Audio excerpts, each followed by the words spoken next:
தமிழகம் எங்கும் கிளைகள் கொண்ட Annamal institute of hotel management and hospital management படிப்பில் சேர்வதற்கான அட்மிஷன் நடைபெறுகிறது.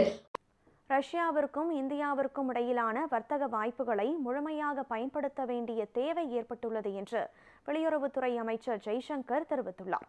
அமெரிக்காவின் 50% வரி விதிப்பை தொடர்ந்து ரஷ்யாவுடனான உறவுகளை வலுப்படுத்த இந்தியா முயற்சி மேற்கொண்டுள்ளது. இந்நிலையில் 3 நாள் அரசுமுறை பயணமாக மத்திய வெளியுறவுத்துறை அமைச்சர் ஜெய்சங்கர் ரஷ்யா சென்றுள்ளார்.